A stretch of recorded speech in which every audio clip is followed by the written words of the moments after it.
What's up, ladies and gentlemen, and welcome to my first official 2025 mock draft on my new draft channel. So today, we are going to be doing a 2025 mock. This is going to be a what I would do mock draft, not necessarily with the consensus.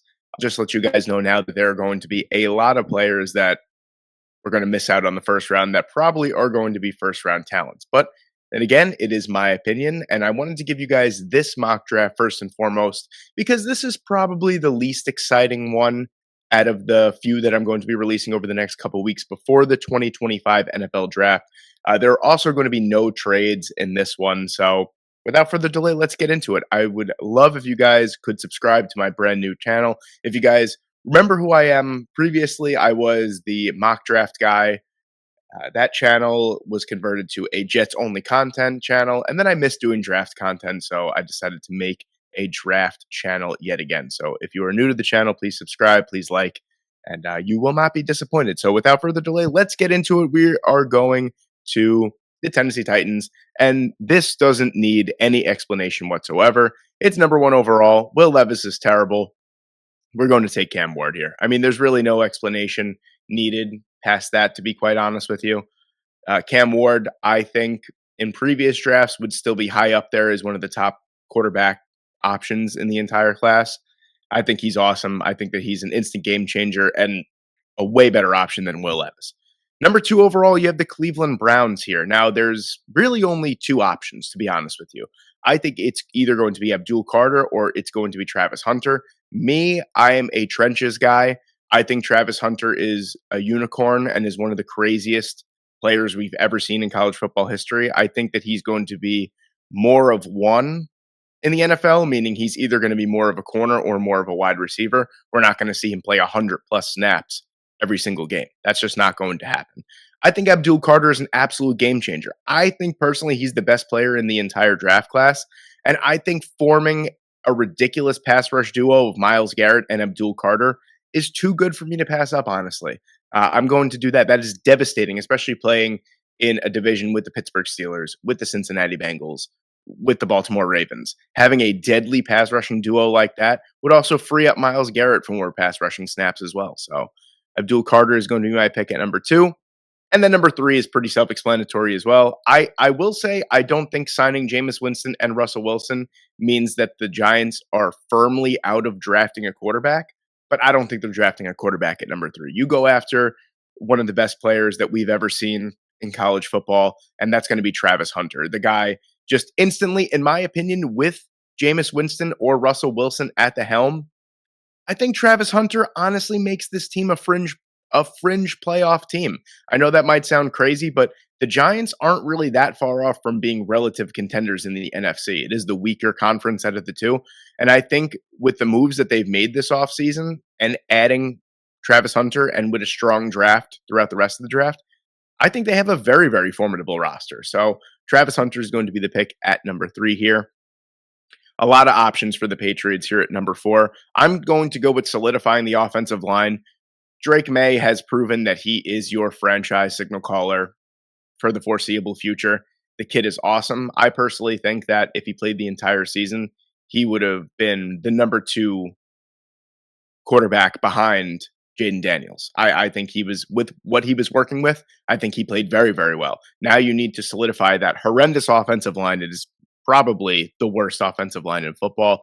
Will Campbell, to me, a lot of people say short arms, whatever. Rashawn Slater had short arms, and look at the player that he is. So Will Campbell is going to be my player. I know it's not a sexy pick, especially with some of the guys like Tet McMillan's on the board, Ashton Jeanty's on the board, Tyler Warren, whatever it may be, but Will Campbell is going to be the pick. You got to solidify the offensive line, keep your number one, your franchise signal caller upright, and Will Campbell is going to do a great job at doing that. And then you have the Jaguars here, maybe a shock pick here at number five. I think interior defensive line is going to be the pick here. Tyler Warren is also a sneaky pick here at number five. That's not what I would do. For what the Jaguars are looking for on the interior, I'm going to take Walter Nolan over Mason Graham. I think they were really the only thing separating Graham and Nolan were character concerns. And apparently Walter Nolan has crushed every single interview that he's had with every team.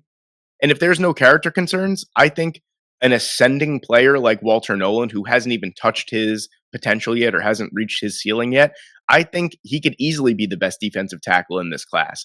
I personally don't think Mason Graham is the best defensive tackle in this class. I would go Walter Nolan, Derek Harmon, Mason Graham. That's not knocking Mason Graham at all. I still think he's a great player. I just don't think that he would be personally the right fit at number 5. I think Walter Nolan is that devastating pass rushing, disruptive force that you're looking for in the middle of your defense if you're the Jaguars. So we're going to take Walter Nolan here at number 5. At number 6, we have the Las Vegas Raiders, and again, so many different ways you can go. Tet McMillan would make a lot of sense here. Really, nothing behind Trey Tucker and Jakobi Meyers. Ashton Jeanty, of course, would make a lot of sense. Besides for Sincere McCormick and and Raheem Mostert and Zamir White, that's not an inspiring group at all. Ashton Jeanty would make a lot of sense. There's so many players. Mason Graham would even make a lot of sense. There's so many players here that would make it. Maybe not Tyler Warren. I mean, that would be crazy. Imagine taking Tyler Warren after taking Brock Bowers last year. That would be like the greatest tight end duo, the youngest, greatest tight end duo of all time right there. But no, we're not going to take him here.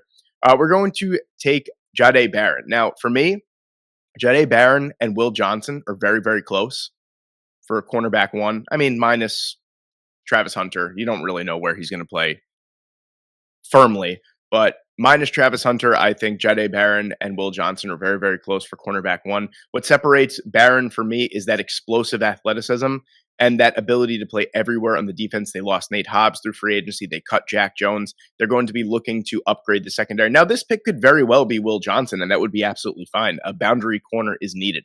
I just think Jahdae Barron can play everywhere. You could put him in the slot. You could put him on the boundary, and he will exceed expectations everywhere. So that's why I'm going to pick him over Will Johnson here. At number 7, my New York Jets here. This is a tough one between Tyler Warren and Armand Membu, but with the offense that it looks like Darren Mugi and Aaron Glenn are building, it looks like they're going to be trying to solidify the offensive line. The offensive line, when fully healthy, is really, really good, except for the right tackle position. You have Olu Fashanu, John Simpson, Joe Tippmann, and Elijah Vera Tucker. You're missing that right tackle spot. Armand Membu is the best right tackle in the entire class. I don't think you overthink the pick. They did pass on Brock Bowers last year. They're going to pass on Tyler Warren this year. I think Armand Membu, for what they're trying to build with this offense, makes the most sense and is what I would do. So we're taking Armand Membu at number 7.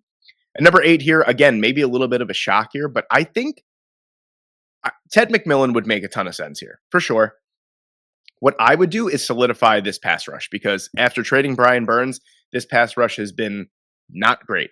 It was evident through free agency that the Carolina Panthers were desperately trying to upgrade any type of pass rushing, whether that be interior or on the edge. And there's an explosive pass rusher that is very, very polarizing in this class that I think is a top 10 talent. And that's going to be Mike Green. This is the Brian Burns replacement, the explosive pass rush with the elite bend and the elite athleticism that you were looking for. I think he steps in and he's an immediate factor for the Carolina Panthers pass rush. I don't think you overthink it.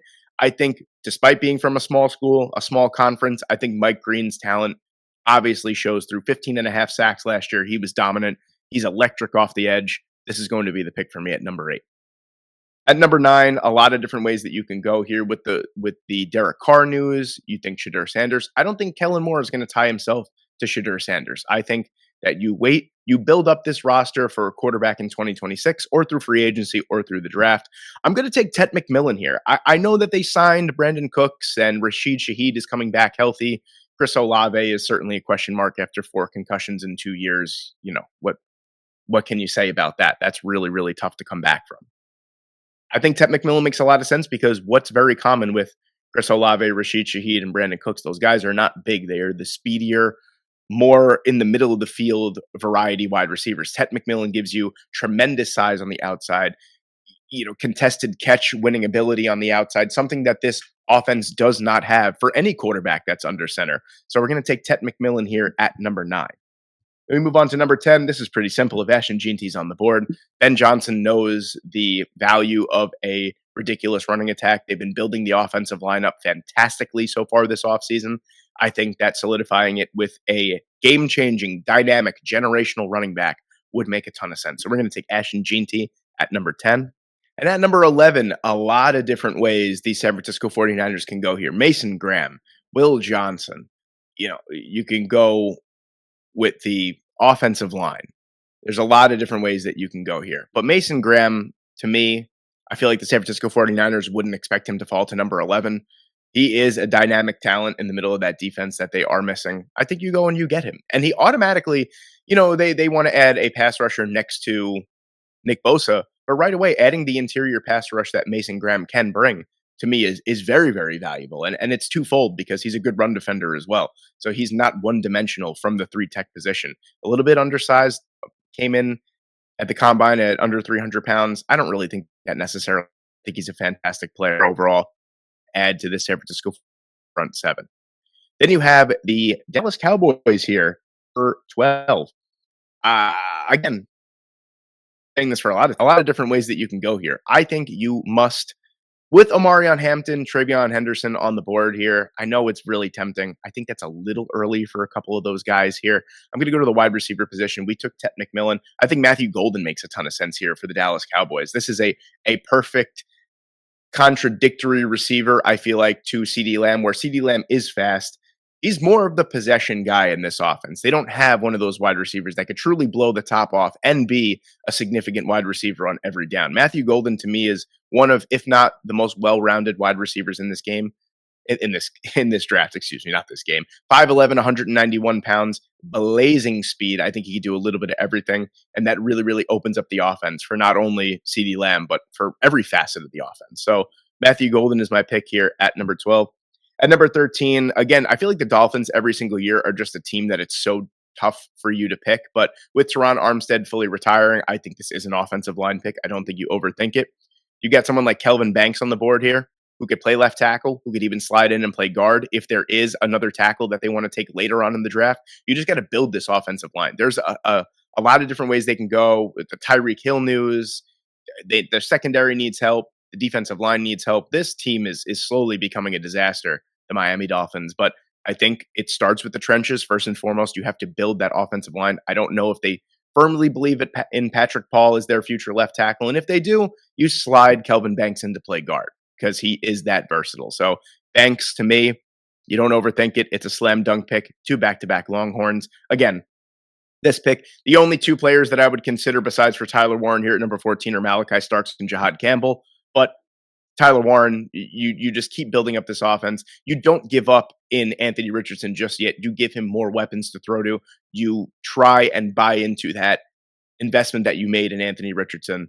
I think that he will be more than fine with more weapons. Tyler Warren is the best safety blanket that you can get in this draft. I think he's a dynamic tight end. He's not necessarily on Brock Bowers' level. I think a lot of tight ends are going to be compared to Brock Bowers. The top tight end in every class is going to be, is he the next Brock Bowers? I don't think it's a fair comparison. I think Tyler Warren brings a different skill set. I think he's a fantastic player overall. He's the best tight end in the class, and he fills a massive need for the Indianapolis Colts. At number 15 here, I think this is the perfect pick for the Atlanta Falcons. You're looking for a potential off-ball linebacker. You're looking for some edge rushing help. Who better than a player that we have no idea what position he's going to translate best to in the NFL than Jalen Walker? I personally am not a huge Jalen Walker fan, but I think he solves a lot more problems than potentially Jihad Campbell will, even though I think Jihad Campbell is borderline generational of a linebacker prospect. Jalen Walker, to me, if he doesn't work out at one position, he could certainly work out at another position. I don't think he's great in zone coverage.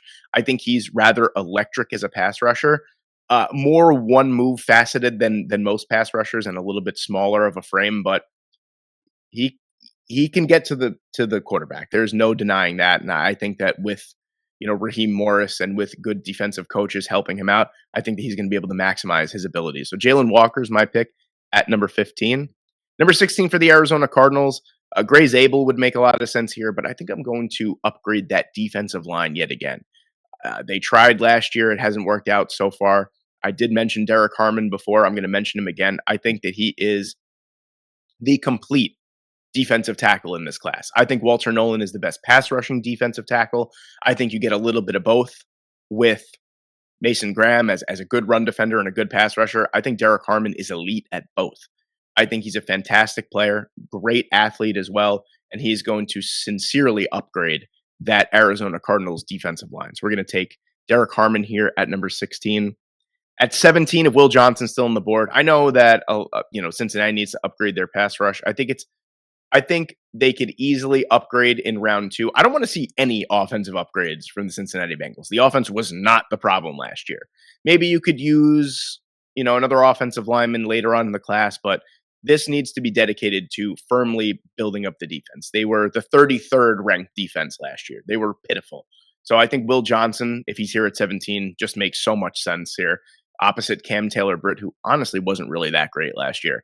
But Will Johnson is a perfect complement, or a perfect cornerback one, honestly, on this defense. So you don't overthink it. You take one of the best players that's left on the board.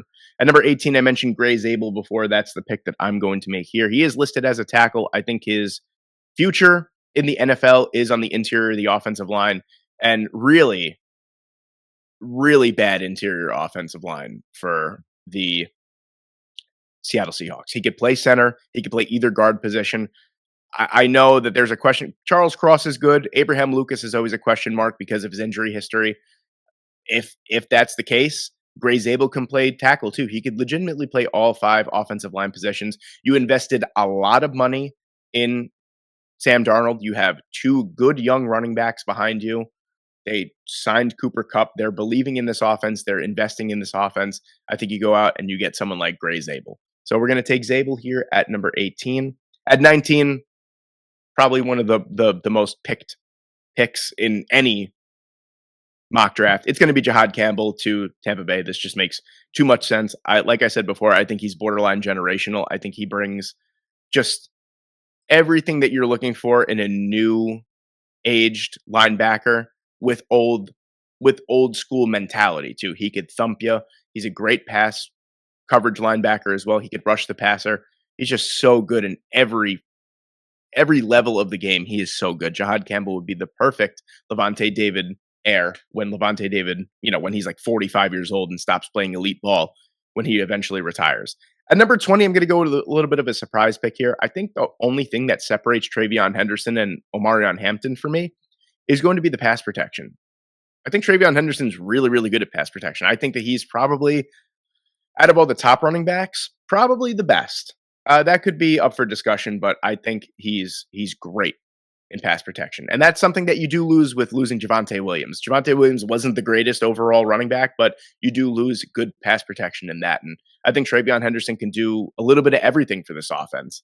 I think he could be a 1,000-yard rusher. He could be good as a receiver out of the backfield. He could pass protect as well.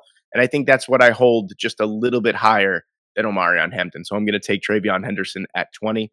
At number 21, I'm not going to overthink it. The quarterback situation is abysmal in Pittsburgh. Even if they do sign Aaron Rodgers for 1 year, I don't think that stops you from taking Shedeur Sanders.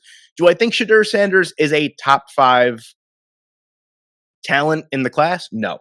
Do I think he is going to be more than okay as a franchise quarterback? Absolutely. You can't teach the accuracy that Shedeur Sanders has. Does he have a top arm? No, but I think that he is a playmaker at the quarterback position. He has a lot of great intangibles, a lot of great attributes.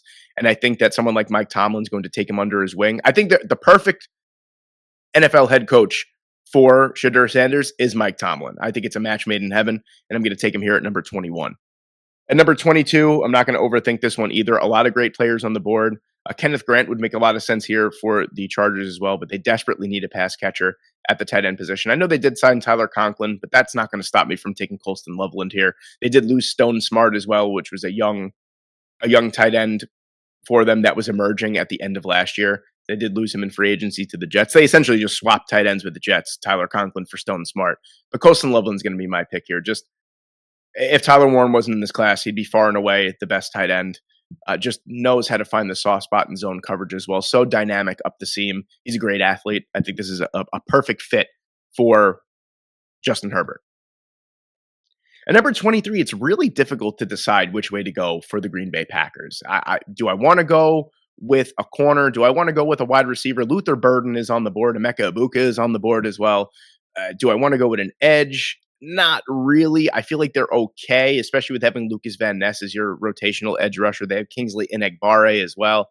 They have good rotational edge rushers. I don't know if I want to spend another first-round pick on an edge, especially with Eric Stokes leaving, with Jair Alexander still on the roster, but for how long? I think you got to go out and you got to get a corner, and maybe Trey Amos is someone that's not seen as a first round corner, but for me, he is. I think Trey Amos is fantastic. I think he really is a sleeper as cornerback 3 or cornerback 4 in this class.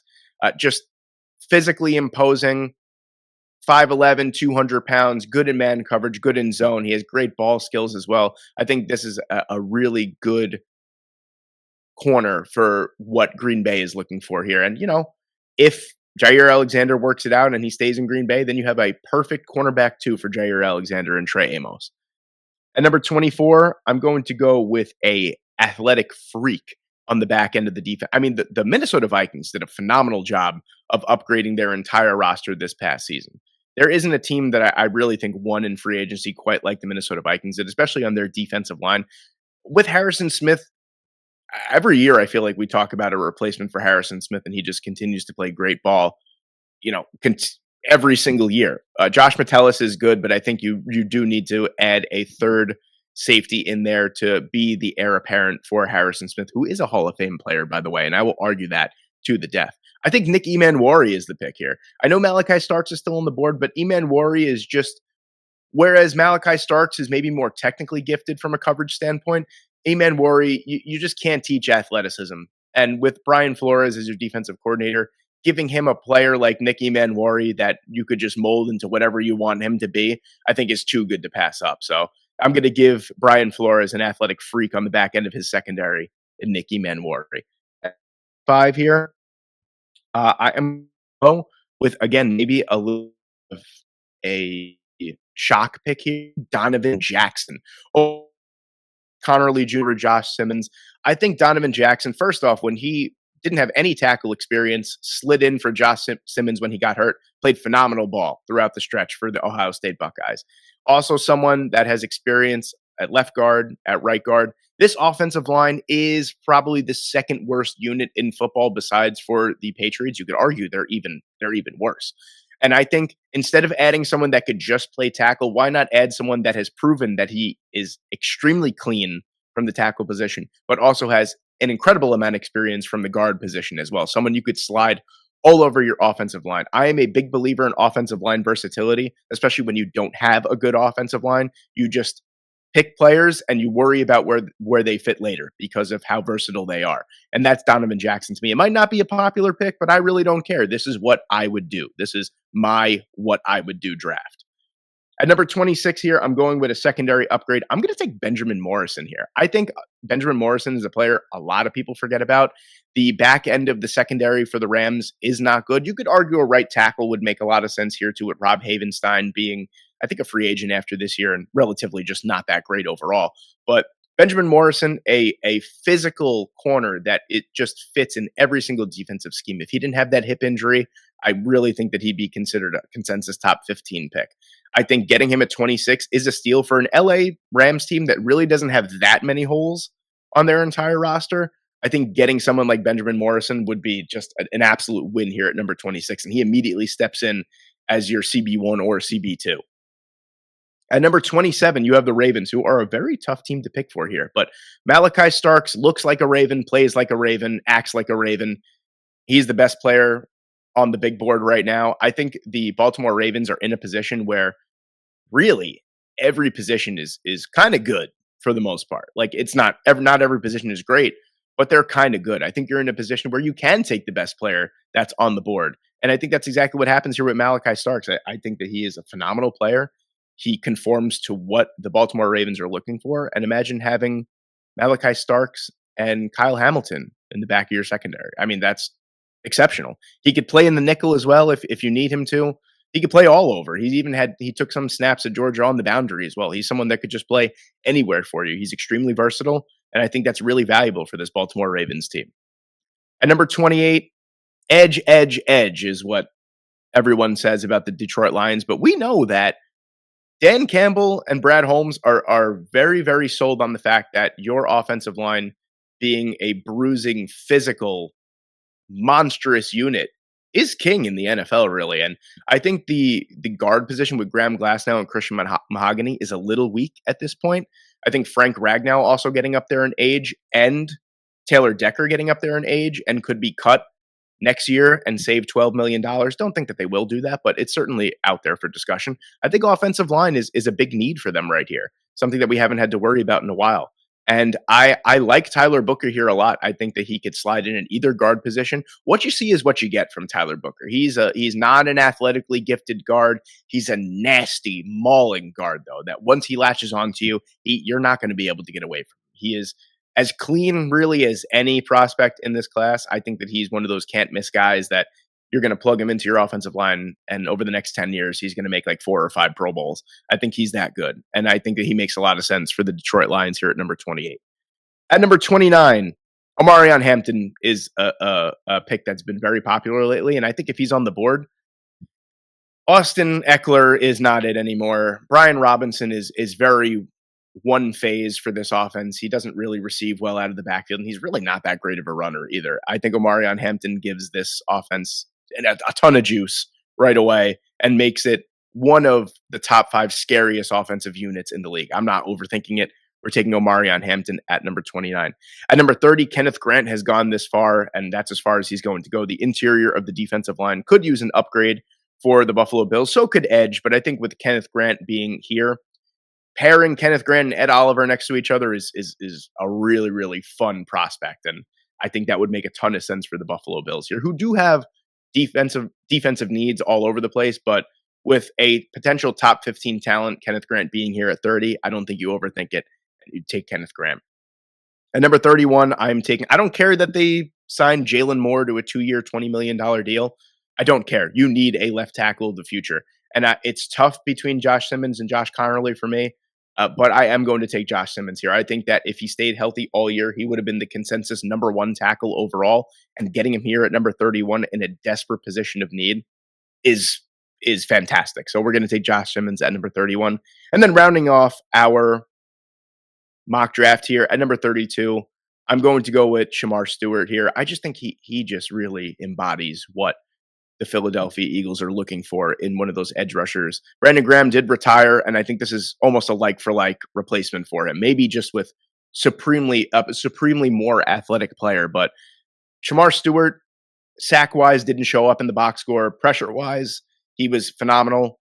I think him and Nick Scorton were like a top unit in the SEC, and that's really saying something there. But I think Shamar Stewart falls into a situation where he doesn't have to be that 10, 12, 15 sack guy right away. He could be disruptive on the opposite side of Nolan Smith and just, first off, you're forming one of the most athletic duos in the NFL right away in Nolan Smith and Shamar Stewart. And you're just banking on the potential. Nolan Smith started to show out last year. Shamar Stewart is someone that isn't going to have to perform at an elite level right away. And I think that that's a perfect situation for him to fall in. And he's also a freak of nature, so that helps too.